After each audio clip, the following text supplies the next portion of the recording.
Hello and welcome to my penultimate Oscar prediction video. Today we're going to be talking about the category of Best Film Editing, which, for my money, is the single hardest category to call. It is a very, very close two-horse race with some room for a third horse to come up the middle.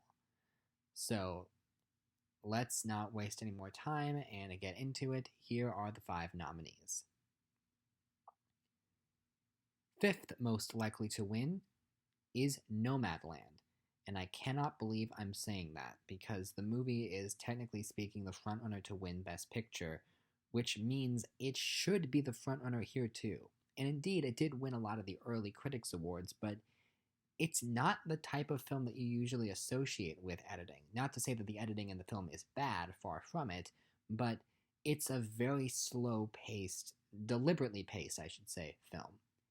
And films like that don't typically win. Even though it does have some precursor love, the films that they like to award in this category are the films that are flashy, that have quick cuts, and Nomadland is all about taking it slow. Which, again, I don't want to imply that that's easier to do as an editor. It's actually just as difficult, if not more difficult, but it's not the type of editing that you notice. It got the nomination to solidify why it's a Best Picture frontrunner, but it's not going to win. I think the nomination in this case is the award they don't give editing to movies like this. Fourth most likely to win is The Father. Okay, so this is a little more interesting because this film does have it's sneakily good editing. It's not the type of editing you notice at first, but the whole film is structured so brilliantly because of the way it's told and the fact that once you start really dissecting it, certain sections of the film are told out of chronological order. The editing is seemingly all over the place, but there are answers to be found in the way certain moments are structured, and certain sequences are really heightened by the editing. In particular, there's one of the more memorable scenes in the film, a conversation that loops, ends where it begun, which is a really clever trick, and I think it's so cool the way the editing is utilized to make that moment happen.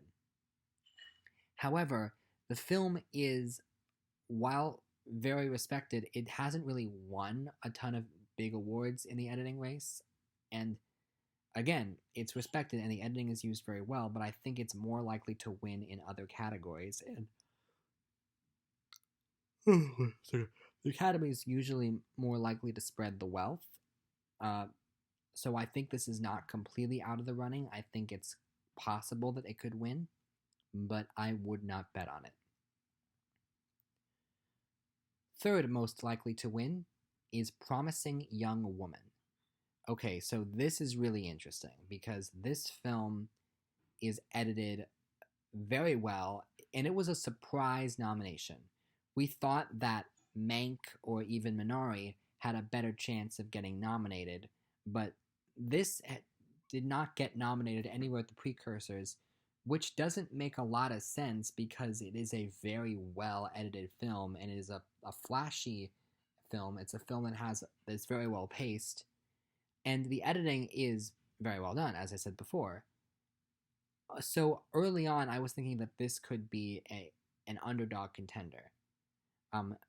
But once ACE happened, and this film, quite bafflingly in my opinion, was nominated in the comedy category at ACE, but then it lost that award to Palm Springs, which, very deserving. Palm Springs should have been in this category, but I don't.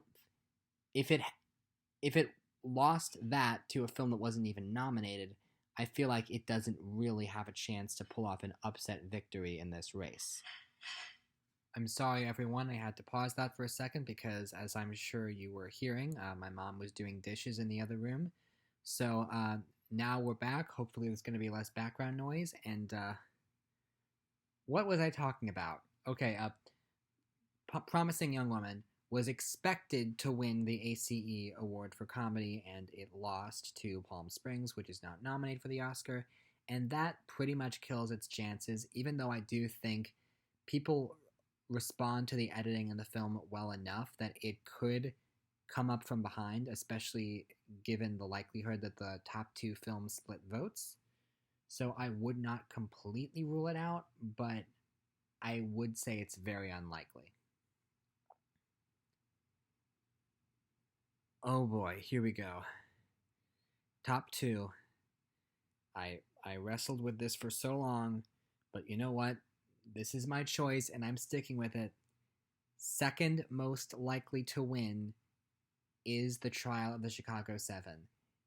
And I don't have a lot of justification for this. So this won the ACE Award for Drama, and it tied the Critics' Choice Award for Best Editing. So this is right there. And this is a Best Picture nominee that I currently do not have predicted to win anything else. So this would, if this did win, then every single Best Picture nominee would have an award. And the editing in the film is very strong, so I think it's doable. I think it's certainly doable. However, Academy voters, they are not a collective hive mind. They're like, okay, we vote for Trial and editing, and we vote for the other film. Like, no, they, even if they want to spread the wealth, they're not. They can't collectively decide this is how they're going to do it. So I do think that the film will get votes, but I do not think it will be enough votes to win. I think it will be very extraordinarily close, and this is the category that is going to make or break your Oscar pool.